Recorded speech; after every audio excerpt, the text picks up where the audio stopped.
যদি আপনি কোনো ডাটাবেজের ডাটাগুলো ব্যাকআপ নিতে চান সেক্ষেত্রে অনেক ওয়ে আছে। একটা ওয়ে হতে পারে সেটা হচ্ছে যে এই ডাটাবেজের ডাটাবেসটাই টোটালি ব্যাকআপ ফাইল হিসেবে নিয়ে যাচ্ছেন এবং ব্যাকআপ ফাইলটা বাসায় বসে রিস্টোর করতেছেন। প্রবলেম কোথায় হবে?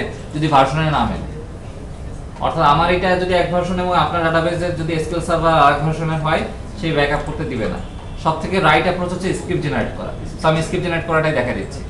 সো আমি ইউনিভার্সিটি ডিবি এই ডাটাবেসটা এখন ব্যাকআপ করব এবং ব্যাকআপ করে আপনাদের যেহেতু আমি দিতে চাচ্ছি সেক্ষেত্রে এটা আমি স্ক্রিপ্ট জেনারেট করে দিচ্ছি এখন। সো ডাটাবেসে রাইট ক্লিক করবেন, টাস্কস, জেনারেট স্ক্রিপ্টস।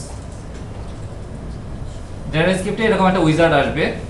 এখন এই উইজার্ডে যদি আমি নেক্সট বাটনে প্রেস করি, সে আপনাকে জিজ্ঞেস করবে যে কোন কোন ডাটাবেস আপনি কি টোটাল ডাটাবেসটা স্ক্রিপ্ট করতে চান নাকি স্পেসিফাই কিছু জিনিস আপনি স্ক্রিপ্ট করতে চান। যেন আমি যদি বলি শুধুমাত্র এই স্টুডেন্ট টেবিলটা আমি স্ক্রিপ্ট করতে চাই, সেটাও সম্ভব। আবার যদি একাধিক জিনিস থাকতো, আরো অনেক কিছু টেবিল, আরো অনেক কিছু থাকতো, সেটাও স্ক্রিপ্ট করা সম্ভব। সো আমি বললাম script entire database and all database object, অর্থাৎ এই ডাটাবেসে যা যাবতীয় যা কিছু আছে সবই সে স্ক্রিপ্ট করবে। নেক্সট হচ্ছে এই স্ক্রিপ্ট যে ফাইলটা সে জেনারেট করবে সেটা কোথায় থাকবে সেটা চিনাই দেওয়া। দেন এখানে অ্যাডভান্স একটা অপশন আছে। এখন আপনি কি ডাটা সহ চান না ডাটা ছাড়া চান, এটা একটা ব্যাপার আছে। শুধুই কি ডাটাবেসের টেবিলের যে স্কিমাগুলো সেগুলো আপনাকে দিবে নাকি আপনি ডাটা সহ চান। তো যদি আপনি ডাটা সহ চান, অ্যাডভান্সডে গিয়ে এখানে দেখবেন types of data to script. এখানে আছে schema only, schema and data, data only.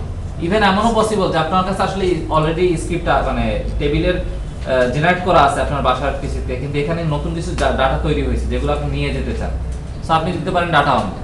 তাহলে কি হবে, সে শুধু ডাটার স্ক্রিপ্ট আপনাকে জেনারেট করে দিবে ডাটাবেসে। আপনি যদি বলেন স্কিমা এন্ড ডাটা, তার মানে হচ্ছে সে টেবিলের স্ট্রাকচারের যে কোড, যেমন ক্রিয়েট টেবিল, ড্রপ টেবিল, তারপর ক্রিয়েট ডাটাবেস, ড্রপ ডাটাবেস, এগুলো যেমন দিবে, আবার ডাটার স্ক্রিপ্টও দিবে। সো আমি স্কিমা এন্ড ডাটা সিলেক্ট করতেছি, ওকে করলাম। আমার লোকেশন হচ্ছে এখানে script.sql ডকুমেন্টসে, দেখে নিলাম। নেক্সট করলাম, সে স্ক্রিপ্ট জেনারেট করে দিল, ফিনিশ। আমি যে আমার লোকেশন যেখানে দিছিলাম সেখানে গিয়ে খুঁজবো। সো ডকুমেন্টস script.sql এই ফাইলে থাকার কথা। তো আমি যদি ওপেন করি, এই ধরনের একটা স্ক্রিপ্ট জেনারেট হয়েছে, দেখতে পাচ্ছেন। এখন অনেক সময় এমন হতে পারে যে এই যে উপরের অংশটুকু ক্রিয়েট ডাটাবেস, এটুকু অনেকের ক্ষেত্রে কাজ করে না। এটা হচ্ছে আমার ক্রিয়েট ডাটাবেসের কোয়ারি, এইটুকু হচ্ছে ক্রিয়েট টেবিলের কোয়ারি, আর এটুকু হচ্ছে ডাটার কোয়ারি। সো আপনারা সেক্ষেত্রে যেটা করতে পারেন সেটা হচ্ছে, যেমন আমি এটা ফেলে দিই, এখন আমার তো স্ক্রিপ্ট আছে, আমি আবার এই ডাটাবেসটাই ক্রিয়েট করতেছি আপনাদের সাথেই। ক্লোজ করলাম, নো। সো আমি নিউ করে একটা ট্যাব নিলাম। এখন আমার ওই স্ক্রিপ্টে গেলাম, টোটাল স্ক্রিপ্টটা কপি করলাম, ম্যানেজমেন্ট ডিস্ট্রিক্টে আসলাম, এখানে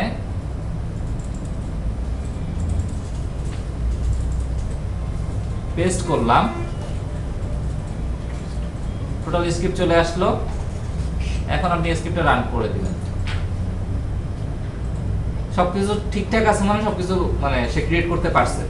সো আমি যদি এখন রিফ্রেশ করি,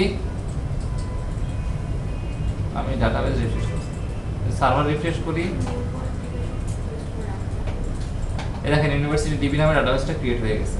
ওকে, যদি আপনার এমন হয় ডাটাবেস ক্রিয়েশনের সমস্যা হচ্ছে, আপনি কি করবেন, একটা ফাঁকা ডাটাবেস আগে ক্রিয়েট করে নেবেন। আমি আবার এটা ফেলে দিচ্ছি, ডিলিট, ক্লোজ এক্সিস্টিং কানেকশনস। ওকে, সো আপনি যেটা করবেন ওই নামেই, সেম নামে একটা ফাঁকা ডাটাবেস ক্রিয়েট করে নেবেন, ইউনিভার্সিটি ডিবি। ওকে, কারণ অনেক সময় ভার্সনের কারণে প্রবলেম হতে পারে, এখানে যে স্ক্রিপ্ট আছে সেখানে ভার্সনের উল্লেখ আছে। এইটুকু ফেলে দিবেন, ডাটাবেস রিলেটেড যতটুকু আছে একদম প্রথম পর্যন্ত। ঠিক আছে, এখান থেকে আপনার ওই ডাটাবেসটা সিলেক্ট করে নেবেন। যেহেতু আমার এখনো আসে নাই, আমি রিফ্রেশ করে নিচ্ছি।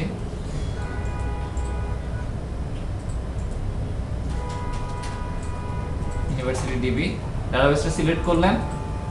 এখন আপনি স্ক্রিপ্ট রান করেন, আবার আগের মতোই টেবিল ক্রিয়েট হলো, টেবিলের ডাটাগুলো ইনসার্ট হয়ে গেল। বুঝা গেছে? ডাটাবেজের নাম তো কোনো ফ্যাক্টর, ডাটাবেজের নাম আমাদের তো সমস্যা। ডাটাবেজের নাম অন্য কিছু হলেও সমস্যা নাই, কিন্তু এই যে এখানে অনেক জায়গায় ডাটাবেজের নাম উল্লেখ আছে, তো ওগুলো একটু খেয়াল করতে হবে। যদি সে তো কোনো ধরনের আপত্তি জানায়, তাহলে আপনার যাতে আপত্তি আর না জানায় সেই ব্যবস্থা করতে হবে। এটা ইম্পোর্ট করা যায়? Sorry, import? ইম্পোর্ট? হ্যাঁ। ইম্পোর্ট কিরকম?